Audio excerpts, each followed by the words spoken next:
জাতিসংঘের সাধারণ অধিবেশনে যোগ দিতে ২২ সেপ্টেম্বর নিউ ইয়র্ক আসছেন প্রধান উপদেষ্টা ডক্টর মোহাম্মদ ইউনূস। প্রধান উপদেষ্টা হিসেবে প্রথম সফর এটি। তার আগমনের এই খবরে উচ্ছ্বসিত প্রবাসী বাংলাদেশিরা, তাদের মধ্যে বইছে আনন্দের বন্যা। নতুন বাংলাদেশ বিনির্মাণে ইউনূস সরকারের প্রতি নিরঙ্কুশ সমর্থন রেখে প্রবাসীদের পক্ষে কিছু সুপারিশ রেখেছেন তারা।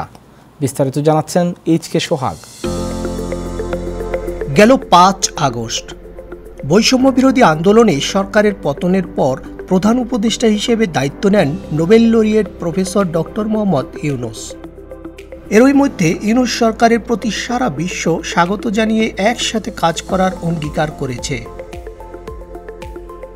রাষ্ট্র সংস্কারে কাজ করে চলেছে ইউনূস সরকার। আগামীর বাংলাদেশ বিনির্মাণে সরকারের নেয়া পদক্ষেপগুলো কি হবে তা নিয়ে দেশের মানুষের মতো কৌতূহল রয়েছে যুক্তরাষ্ট্রে বসবাসরত প্রবাসী বাংলাদেশিদের মাঝেও। আমরা যদি এখন সবাই মিলে ডক্টর ইউনূসকে সহযোগিতা করি তাহলে আমার মনে হয় দেশের একটা গতিশীলতা ফিরে আসবে। আমরা যারা আছি আসলে আমরা বাংলাদেশে গত ১৭ বছর ভোট দেখিনি। আমরা ভোট দিতে চাই, আমরা কথা বলার স্বাধীনতা চাই। বর্তমান সরকার ব্যবস্থাকে বাংলাদেশের ইতিহাসে শিক্ষিত সরকার বলে মনে করেন প্রবাসী বাংলাদেশিরা। তারা আরও মনে করেন এই সরকার ব্যবস্থা দীর্ঘ সময় ধরে চললে এক সময় বাংলাদেশের অর্থনীতি সহ বিভিন্ন খাতে দুর্নীতিমুক্ত হয়ে মাথা উঁচু করে দাঁড়াতে পারবে বিশ্ব দরবারে। বর্তমান সরকার যে হাল ধরেছে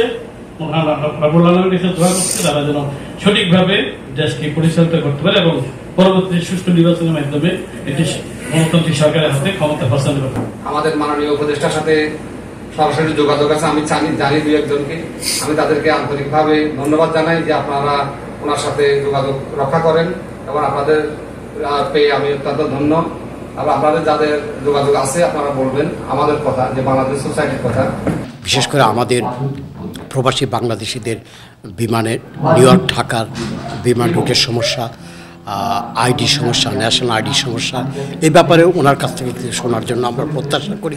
আগামী ২২ সেপ্টেম্বর জাতিসংঘের সাধারণ অধিবেশনে প্রধান উপদেষ্টা ডক্টর ইউনূসের আগমন উপলক্ষে ইতিমধ্যেই যুক্তরাষ্ট্র প্রবাসী বাংলাদেশিরা সংবর্ধনা সহ বিভিন্ন অনুষ্ঠান আয়োজনের পদক্ষেপ নিয়েছে। এইচ.কে. সোহাগ, টাইম টেলিভিশন, নিউ ইয়র্ক।